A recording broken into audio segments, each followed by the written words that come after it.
let's talk about Marlin. Marlin was one of the best stories of the year of 2021. Bulldogs went 11-4. They reached the state semifinals in Ruben Torres's first year. They won our Jinx Tucker Trophy. They won the Gordon Wood Award from the Texas High School Hall of Fame. Now the Bulldogs are sitting at 0-3. They have lost to Crockett, Mart, and Grosbeck. Certainly good teams, all of those. Every year there are a few teams that start out the year with, kind of they start slowly. They take a few lumps early on and then they turn it around. Does Marlin have that capability? What do y'all think? I'll let DJ go first. I think they do. Talking to Ruben Torres last week, I feel like they've definitely taken their lumps this season. They've definitely been up against some tough teams. I mean, I was just at Mart yesterday talking to Coach Hoffman, and it's been tough. I think they're really just trying to get back to what they were doing last season. I think right now they feel like they're doing a little too much. There's a little extra stuff that they don't need going on. And, just in terms of like the football and trying to execute and, getting back to what they were doing right last season. And I feel like they'll get there. And that's what non-district is for. You play tough teams and you figure out who you are. That way, when the, games that count towards making the playoffs get here, you're not making those same mistakes anymore. And you're not, worrying about all those extra things and getting too high on yourself and getting in over your head. So, I think that the competition they've been up against has been really tough as well. So, just getting back to what they were doing is something that they're trying to focus on.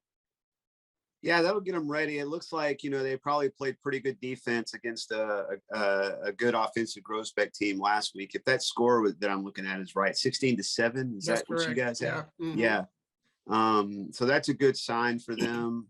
They've got Bosqueville and Moody coming up in their next two games. Bosqueville will be a pivotal game for them. But they have a chance to kind of get right in those two games and kind of get their wheels under them. I think probably when you've had a turnaround season and you don't maybe live up to expectations in your first year, and especially we all know the situation Marlin is in, both as a town and a school. And I hope that it's not a case where they have a rough start and start to lose hope and people start to scatter, but Torres seems like a tough guy. Seems like he's, resilient and can maybe keep all those guys on the same page. I think that'll be a big key going into, they have this Friday off before they start district play next week, it looks like. And then, a big thing with the way that season they had last year and coming into this season, I can't remember when it was, but I heard somebody talking about, it was actually the Baylor tennis team. They had Adrian Boytan was playing really well. And they talked about what a big advantage was when you could walk on the court and know you had the best player on the court on your team, right?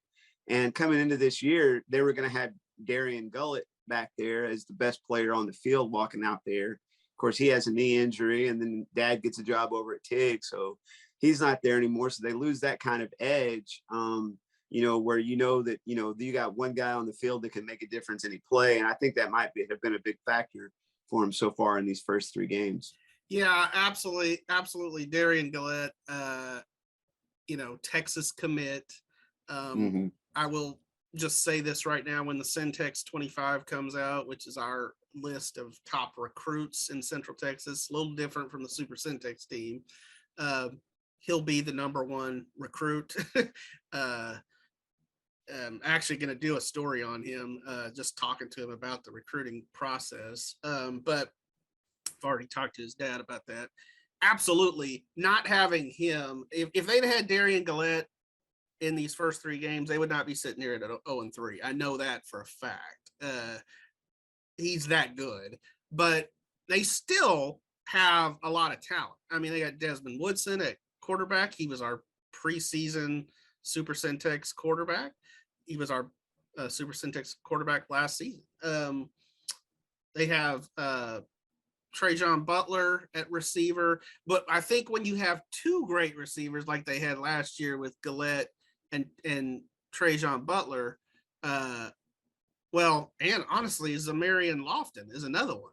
But I think what they've had to do a little bit is mix in Zamarian Lofton at quarterback and use him in some areas that maybe they weren't planning on it. He's so versatile. That's another kid that's really, really good. I think they have too much talent to not start getting it together. And I'll say this, I was out at a cross country meet last week. I saw Clint Zander from Bosqueville. I was talking to him. And so we're just talking about football and this and that. And he says, man, I think it's probably good that we're getting Marlin early. They're getting Marlin right off the bat in district. And I think what he means is he expects Marlin to get better as the year progresses. So, if there's a time to catch him early. By the way, do we have a Longhorn jinx in Central Texas? Anybody that commits to UT ends up not playing.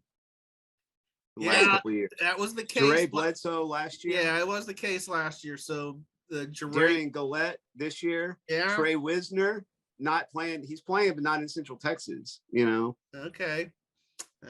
Well. This is just my opinion and not the opinion of the Tribune-Herald or the podcast, but committing to University of Texas is a bad idea. That sounds like a Texas Tech alum right there. And DJ as a Baylor alum's going, yeah, sure, that sounds good too. This is not an endorsement for the Red Raiders and the Bears here. All right.